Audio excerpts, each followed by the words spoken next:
we live at a critical time, the COVID recovery phase. Actually, we used to talk of the post-COVID recovery. We have now to acknowledge that this is a recovery with COVID, because we have to become used to the idea that COVID is staying with us in one form or another, in one variant or another, for the time being, and we have to adjust. Therefore, in the middle of the fourth wave, great concerns for downside risks in economic prospect and the outlook, new social and economic polarizations and also regional polarizations, and even, Chairman, let me mention the threats to peace and security. I mean, there are winds of war in our region, and this is dramatically worrying. So the context is complex and is worrying, and in this context, I think there are three things which we most urgently need and which bring to the heart of the discussion today. Well, first of all, is innovation. We will win the fight, Chairman, with COVID. We have won the fights against all preceding epidemics, and so we will win this war. But will take time, and certainly be sure of that. The world after COVID will be different from the world before COVID. Particularly, somehow we indulge in thinking that it's like the brackets. We close the brackets, we get back to normality. No, I think normalization must mean something different. We have to get back to a new world, to a new normals, and therefore innovation is a key dimension. Second, cooperation in our communities, focusing on the most vulnerable segments of our societies and sectors, focusing on good relationship with our neighbors in Europe and globally. And third, governance, the institutional reforms, the aspects on which you focus, and rightly so in the meeting, institutional reforms. We need imagination, creativity in institution building, because we need the public sector. We have seen how important is the public sector and its support for the economy, but we need this support to be very effective in terms of vaccines, in terms of subsidies, in terms of regulation, in terms of enabling the response, the pervasive response from the private sector in what you call, and rightly so, a bottom-up approach, starting from small and medium enterprises. So these three things, Chairman, show the importance of the topics we are discussing today, and also highlight the importance of the contributions we're getting through the various interventions on SME entrepreneurship. Let me briefly mention these three things. Well, first of all, innovation, technological change, productivity, digital transition, the twin transitions, the green and the digital transition, also the nature positive transition, etc., etc., etc. Now, COVID, as I said, is having a profound impact on the world of innovation, on the world of labor, on services industry, on tourism, transport, on finance, on the internationalization. It's reshaping how global supply chains work. And welcome. This is the final session, session 4, and the topic for discussion is about twin transition towards digitalization and sustainability. Before we go into panel discussions, let me offer my deepest gratitude and thanks to the insme, the Secretariat, and the organizers for providing us a forum for intense learning about what we are doing, what is working, what is not working, and what we need to fix, and more importantly, looking forward, what we can do better to enable SMEs truly become the drivers of growth. Not just any growth, but sustainable growth. So it's a very intense learning experience. And I would like to continue that sharing with a brief comment about the United States. We heard US mentioned yesterday. In the United States, entrepreneurship is thriving. This during 2020, during the height of COVID, we had 4.3 million startup applications, which is 1 million more than 2019. So entrepreneurship is thriving in the United States. So what are the priorities, growth priorities for SMEs during this COVID time? Priorities remain the same. During a survey, August of this year, 2007 SMEs were surveyed, and 42% agreed that they have to increase their marketing results or market share. Increase online sales, because COVID has disrupted life as we know it, our lifestyle, how we work, how we receive entertainment, how we shop, how we go out and eat versus online ordering. So life has changed. So US small businesses and entrepreneurs, in my opinion, became more nimbler in identifying those evolving customer needs and develop new products and services. So 33% agreed that they have to do that. So even during COVID times, for business, the priorities remain the same. Increase your market share, increase your sales, in this case online sales, and continue to develop new products and services to delight your customers. Now, growth itself is not enough. There are risks. So the SMEs and startups also need to have an understanding of the risks.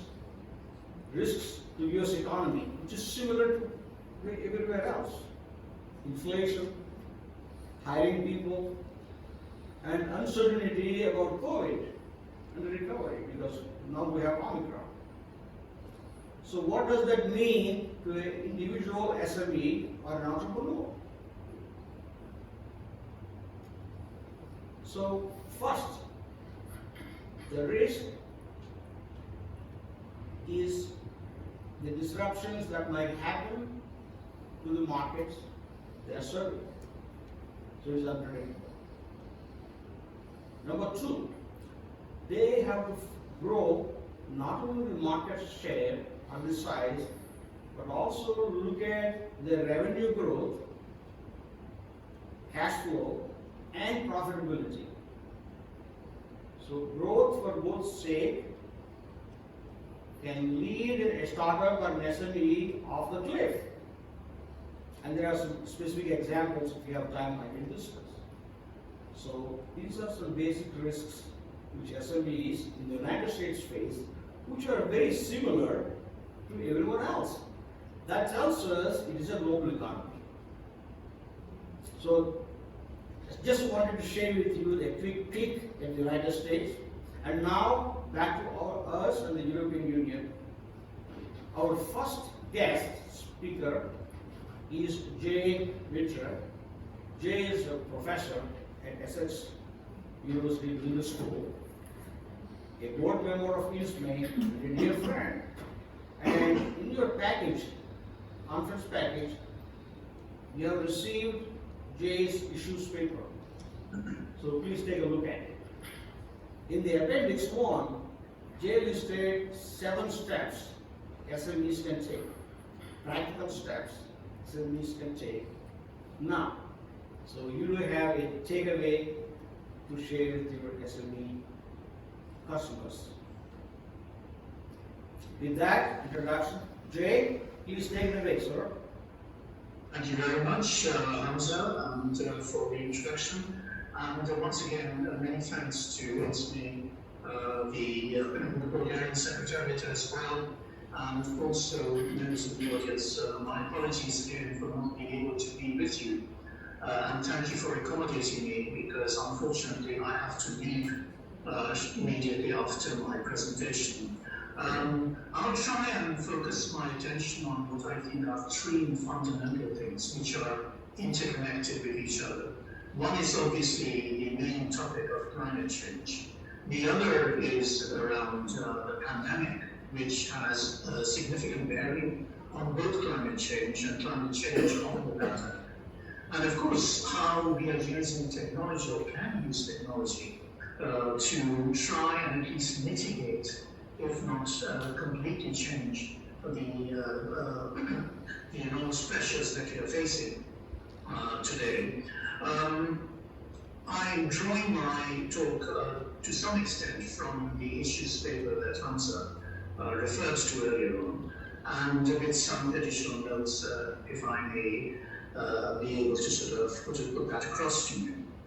Well, one of the first things to remember is that almost everything that we're doing now, even to the extent of controlling nature, is because of the domination of human endeavor on climate and the environment in our current geological age.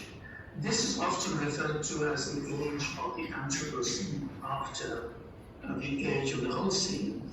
And it was during that period, the last 60 years, that we witnessed a fundamental change in physical, chemical, and biological systems, which resulted in significant carbon dioxide emissions, global warming, ocean acidification, habitat destruction, extinction, and wide-scale natural resource extraction. All of which, of course, had a particular bearing on the life and fortunes of SMEs, impacting as it did on Earth's, all of Earth's systems, the environmental processes, and biodiversity. And thanks to industrial development and fascination with rather linear neoliberal models of economic growth, stemming in the main from the United States and across Europe, key technologies were used. So we were always reliant on technologies, but we used the technologies to burn organic carbon in fossil fuels, enable large-scale production and industrial development without batting an eyelid, and increasing the demand for coal, oil, and gas, which had increased continually at the expense of carbon dioxide emission and habitat destruction progressively. Add to that toxic mix is, of course, the pandemic, the SARS-CoV-2 or COVID-19, and its devastating effects on human life, economic activity, and social engagement. We have now, following COP26 in Glasgow recently, a global agreement to net zero carbon emission strategy. Decarbonization is one major issue, but there are many others. Methane reduction, for example. Methane drives 25% of today's warming. But the climate stabilization agreement that we have reached is to target 1.5 degrees in terms of temperature increase by 2050. And the reason for that is that because the current global fossil fuel production is estimated to be about 105% higher than the level required to meet the 1.5 degrees target. So the challenge is phenomenal. And against that, because of the pressure on oil and gas and coal, you have seen almost a systemic rise in prices and an increasing pressure of the energy lobby for transition investment, which means essentially to maintain the status quo, but really has nothing to do with the changes that we are required to pursue. It has had a high adverse impact on small firms, and including energy firms. And with around 90% of all global businesses, approximately 400 million being SMEs around the world, there is a vital need for some radical new strategies which are based on calibrated Keynesian largesse from the government, with global imperatives built into research and development, subsidies, procurement, immigration needs to manage that effectively, and new economy wealth creation and distribution measures on the one hand, and entrepreneurial activity on the other. We cannot simply think in terms of either startups or growth or economic or social development purely in terms of tweaking things as we go along, looking for so-called transition investments in terms of what has happened before to try and smooth and allay the fears of very large corporations which have vested interests. And it's interesting that when we actually look at surveys on SMEs, which are in the issues paper, that almost the majority feel that we are affected by climate change. The overall significance is overwhelming for them, but the extent of preparation for climate change is unfortunately rather low. And people have fears about downpours, about droughts, and about severe heat, most importantly material damage and business opportunities, which vary, of course, from country to country.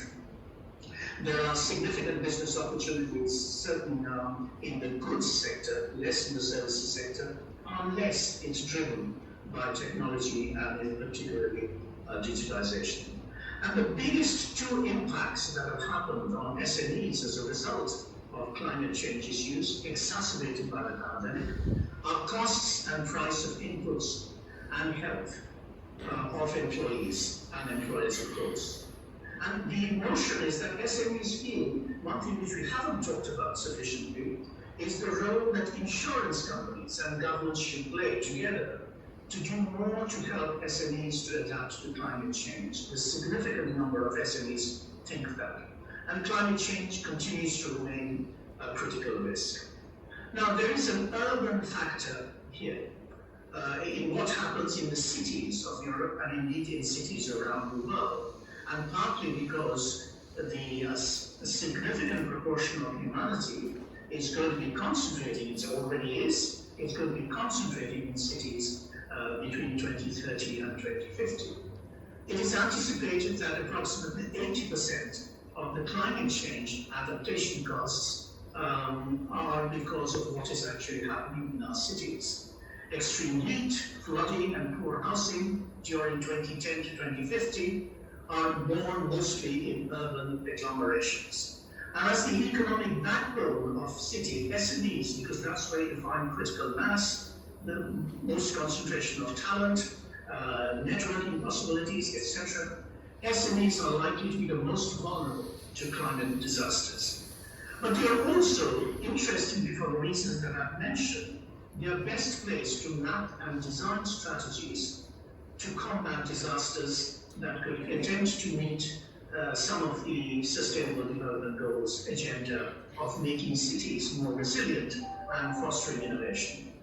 And the effect of the pandemic is an unsparing attack, has led, according to the OECD, to 70 to 80% decline in SME revenue since the beginning of the crisis, followed by a sharp drop in business confidence.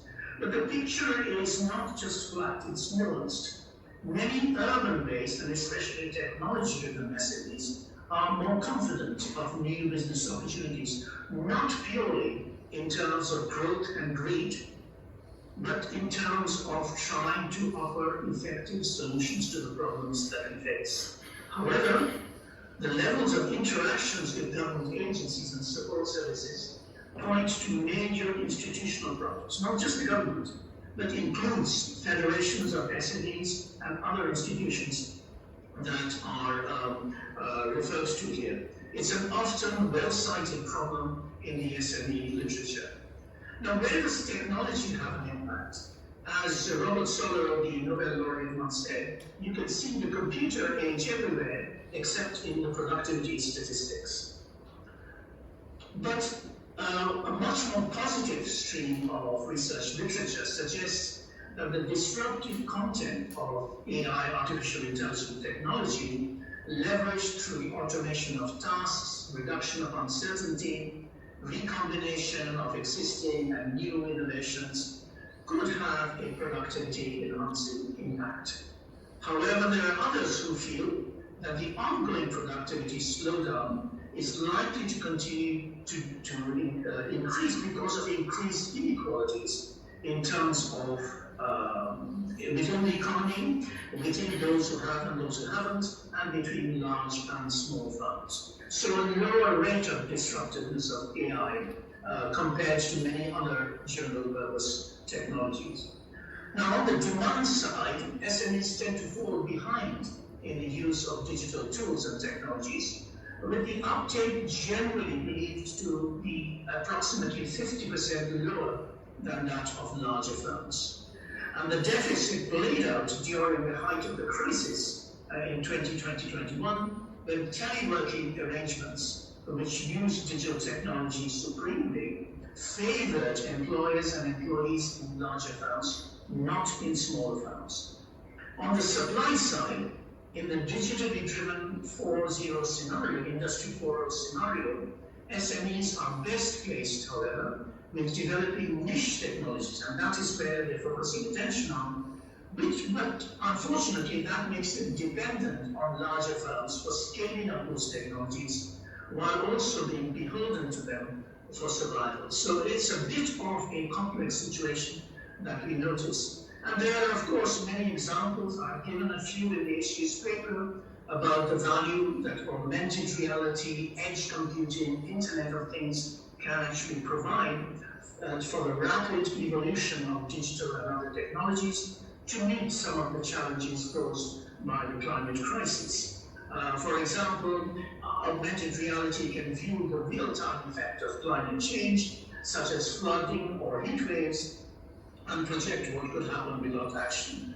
The environmental charity Earthwatch Europe have used augmented reality to build a virtual city to create a new architecture to predict and simulate nature-based solutions to plan and manage actual disasters.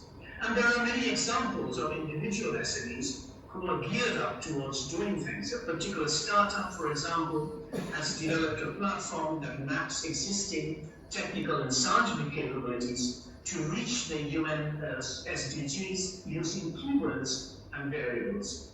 Users apply these keywords to search for knowledge about a specific topic, look for synergies with their own area of work and interest, and the materials that they use. And there are numerous other examples, again, available in this newspaper and widely in the literature, of course. So what is it that we can do, given the complex set of implications of climate change, technological development, and the pandemic? What kind of policy and support measures are now required? Because climate change and digitalizations are unlikely to be resolved with the business as usual approach. I disagree with many commentators who simply say that all that we need to do is essentially just lower our aspirations and ambitions, control and mitigate only what we have, and simply offer a solution. That is not going to happen. Simply tweaking things by minor changes to technology updates and business model change are not enough and not adequate. We actually need a rather radical overhauling. And interestingly, SMEs are much more eager to play that role than larger firms. For example, in the UK, the Federation of Small Businesses have joined hands with 5 business groups representing all businesses to commit themselves to a net zero strategy by 2050, underpinned by the 5 principles of ambition, accountability, delivery, opportunity, and cost. I think there are 3 measures that governments and federations working together can do. The first is that of mitigation, that is to apply ex-ante measures to reduce greenhouse gases. This is what is beginning to happen now. To do this, they need to consult and work closely with SMEs and their federations. The second is that of adaptations, which does not necessarily mean radical change in the beginning, but reducing economic and societal exposure to the worst excesses of climate change using digital technologies. But to me, the most important one is envisioning.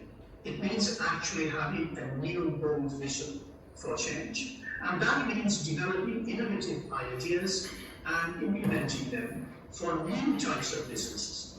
Not just doing business better, but doing business different. My slogan, which slightly varies from the OECD one, which is about doing business better, which suggests that we can somehow go back to old times. That is not going to happen.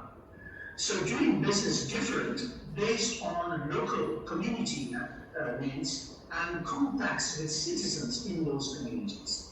Financing centered around community and business networks rather than simply identifying the best of small firms or the best of individual new firms. Mitigation, adaptation, and mission therefore involves cultivating human and community-centered programs that involve medium-term objectives for education, training, financial planning, and resilience planning. And the responsibilities, while the government can focus attention on meta-level issues and indeed spur innovation through the creation of new firms, as Mariana Mazzucato has suggested so eloquently, but federations also need to hone in on practical solutions, such as reducing plastic usage and waste, enabling SMEs to have a better understanding of why a switch to renewable energy supplies and supporting them in that process, turning off lights, moderating their use, engaging in carbon literacy training and planting trees around their own buildings or occupational centres. And there is a willingness to act already. Again, referring to a UK example, the Carbon Trust in the UK found that 80% of SMEs were beginning to act on this efficiency. But there is a wider economic consideration and a model that perhaps we could aspire to, and that is the quick and easy and earlier adoption of the idea of the circular economy model, which offers an alternative to the current model of take, make, and dispose. And that is the reason why we cannot simply do business as usual. The circular economy alternative helps to maximize utilization, generate multiple value loops, so one kind of value leading to another, really going for what is called knowledge and technology spillovers, encouraging value loops in supply chains and extending product life through recycling.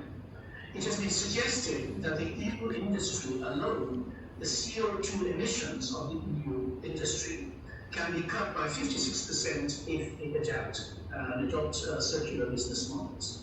So the shift from linear models of the past to the adoption of new digital technologies fosters innovation. The circular economy is informed by digitization, which needs real-time infrastructure to meet real-time immediate challenges, which can be created by network-based models. So the organization, the facilitation of SMEs, ideally should be pronounced, and SME federations can work very closely together on this, around networks, even look at financing projects based on networks rather than individual SMEs. And practice supported by ex-ante measures so that you can actually evaluate and measure what is happening. And this can only at best be best accomplished at the local or regional levels through adoption of the community compacts for ideas generation, validation, decision making, and evaluation. The circular economy, however, depends on 5 key strategic conditions, which should be part of the agenda of both governments as well as SME federations. Looking at the range of new skills and knowledge which are technology-based, but are holistic, transferable, which increase value retention and increase productivity. One of the biggest problems facing the European economy, certainly in the UK, but also around Europe, is productivity. And productivity has been the bane of the problems around growth and development. And skills and knowledge to enable efficiency, transparency, and convenience. Technology, rather than try and develop proprietary technology at the SME level, SME federations working with government could make use of existing web-based platforms and development of data points, help develop data standards, which are a serious problem, and interoperability, so that you can cut across silo-based technologies. But unfortunately, technology and innovation are not the answer. There are also issues around how we manage the labour market, and the tighter the labour market, meaning the relationship between unemployment and employment, especially with SMEs, is a major factor in development and growth. We need to watch the marketplace. Do SMEs and the consumer and the public have market access? Do we watch market behavior? Just simply riding home with a lot of technologies and innovation may not necessarily be particularly conducive to economic change and growth. We need perhaps to consider a new type of economic modeling which considers the ecosystem, which I refer to as the art of the connected, and in which four critical ingredients need to come together: people and stakeholders, the place, the location where things actually happen, institutions, government, private, plus the way we actually work ourselves, and of course resources, by which I mean human capital, financial capital, and critically social capital. This needs to be kind of embedded in terms of policy and within the community through community impacts. And that's where I will conclude with some indications as to what might happen. If there are any questions or immediate comments, I'm happy to take them before I go. Thank you very much. Thank you, Jay. You did a fantastic job of laying out the issues and opportunities at various levels of engagement. How about sharing your thoughts on organizations such as insme? What role can we play and do it even better than what we're doing in the spirit of continuous improvement and openness? Thank you. Okay, but then I will use my favorite word, which is to do things different, not just better. The word better is too qualitative for my liking. I need to be able to actually sort of measure effectiveness and ability. Now, insme can do a lot, but remember, insme can only do so much. It's as powerful as its weakest link, and that is its members, the SME federations. And the SME federations need to be working effectively by themselves and together as widely as possible within their local communities of interests and through the networks. Now, because insme is a network-based organization, this is when specific policy and program agendas can be facilitated. And thanks to the relationship with the OECD, this can be fed back into policy measures, almost directly, rather than almost on real time, rather than in a linear fashion 5 days after the house is on fire. And I think insme can do a considerable amount, but through very clear agendas for each time, for each period of time. But unless the members are actually proactively interested in developing that agenda for themselves, insme will be hamstrung in terms of how much they can actually sort of do. Those are my immediate thoughts. Thank you, Jay. I'm going to put you on the spot. One more question. insme members, as you know, we're all leaders. And from what I heard from you, we're all leaders in our own organizations. And action-oriented. From your comments, you're less than satisfied with the type of leadership you are witnessing. And I reframe it as a need for aspirational leadership. So the question, does insme have any role to bring our leaders together to engage in SME specific conversations to say what we as individual leaders can aspire and use that aspiration to drive setting the policies, funding mechanisms, and leading up to sustainability?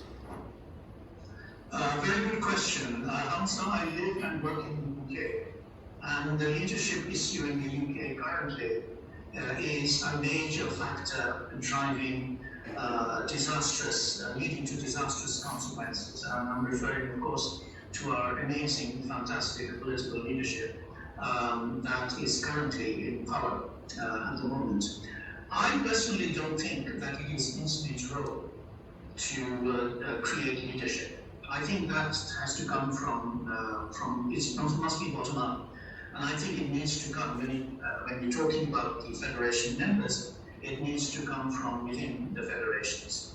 And insme's role is rather to facilitate and support and maybe provide opportunities for looking at how leadership issues can be addressed and what can be done with leadership. But I think, again, here I would question what leadership means. Leadership to me is a process. Leadership is not about individual brilliance or even a small collective brilliance. Leadership is about process in which you continually need to engage with the wider community to ensure that there's a wellspring of leadership potential across the different communities of interest that we serve. Since we're talking about climate change and talking about the environment, I think we could learn a lot from bird watching and actually see how birds organize their leadership agenda every time they migrate from one country to another for reasons which are unknown in the human domain of knowledge. And so I don't think it's insme's role necessarily to make that happen. It's certainly insme's role to encourage and look at positive factors from many ways of encouraging leadership. Thank you, Jay. What specific actions, new actions, targeted towards SMEs? We heard that yesterday, SMEs are different. So what new policies we can recommend into actions policymakers can take to accelerate this green transition? Remember, our purpose is not just transition, where we would like to see SMEs as drivers of sustainable growth. That's what we're after.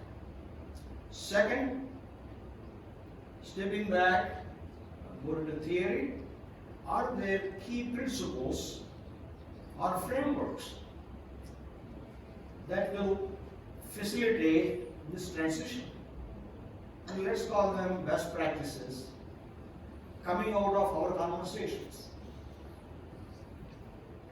Think about that. Third, given the COVID and the environment, which is disruption, and Jay talked about that quite elegantly.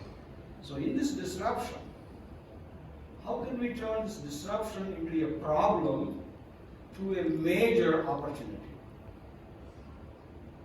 Create new businesses, like I said. Specifically, these businesses are targeted towards achieving, in our case, national emission targets.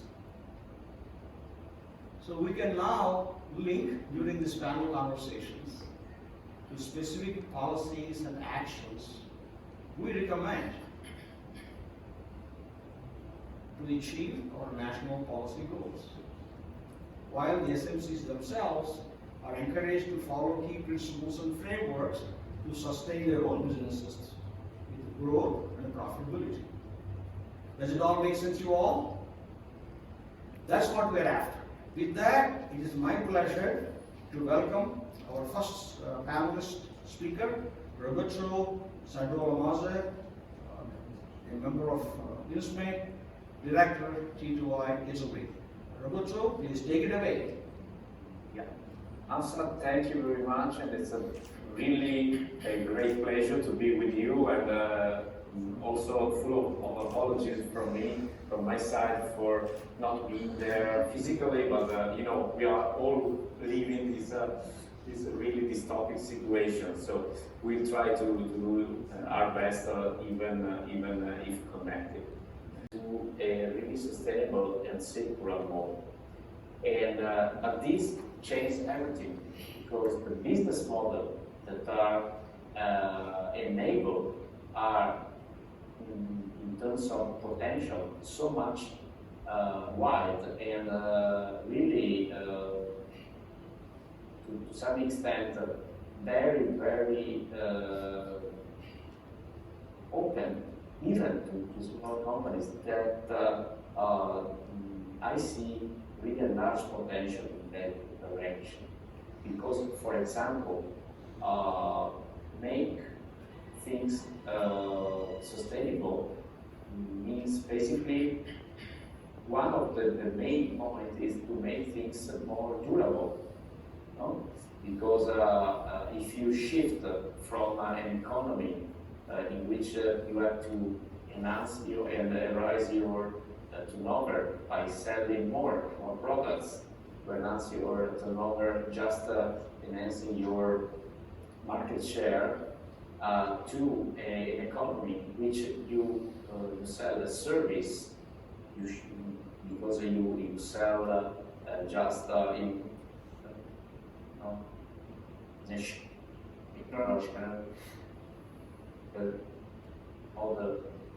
is not really important that you have a certain obsolescence. I mean, because if you have to sell more products after a certain period of use, you want to sell a new product. In a shared economy, you want your products can endure, can last more, because I mean, you just sell the hour and the usage of that product, and that must be monitorized and to maintain that product and so on. So I mean, this changed completely the business model. The way to servitization, I find, is another strategic view to which I would say almost any of our SME should think. Data analytic tools, for example, algorithms, AI, machine learning, etc. At higher level, at sector level, ICT sector versus industrial sector or startups, industrial startups, those ecosystems.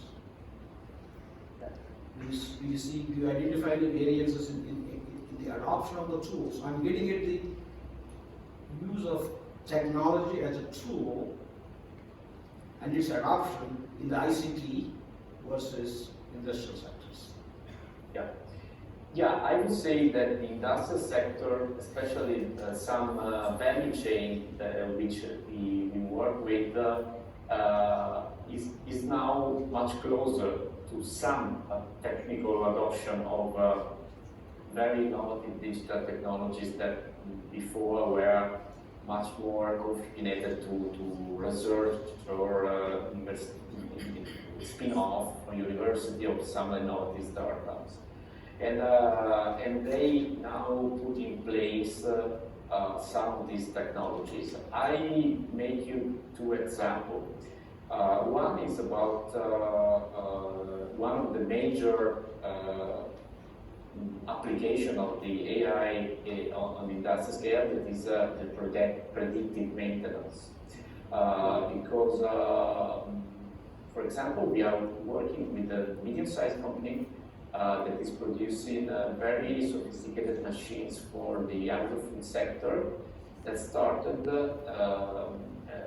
putting on board some AI-powered technologies to make remote and predictive maintenance. And this changed, exactly as I was saying, their business model in offering also pay-per-use machines. They just started with two examples. And this is for us because we feel very connected with insme, but as well for us personally because it's a matter of looking not only different means to support enterprises, but as well is connected with the network itself and the governance itself. So very interesting today, and thank you for the invitation. I'm going to answer with the three questions that the moderator has posed us with three answers. So the first question was about which are the most important SME-related actions to be taken by policymakers in order to facilitate the quick transition, the digital and the green transition. My first action is to continue with the single market if we are in Europe. But for those of you who are not in the European Union, you could consider that as opening your economy and establishing a more wide commercial agreement. I think SMEs, from the point of view of the development agencies, need a stable framework of competitiveness, and in the single market, that still is the main pillar of the foundation of the European Union, still there are things that have to be improved, and the European Union institution has created a single market program for this period that we the European Union, we have 7 years period from 21 27. So that means that we need to reinforce and to continue to ensure the access to external markets, not to the local markets of the SMEs in our territories, and they value a lot. And as well, the principle of pulling down the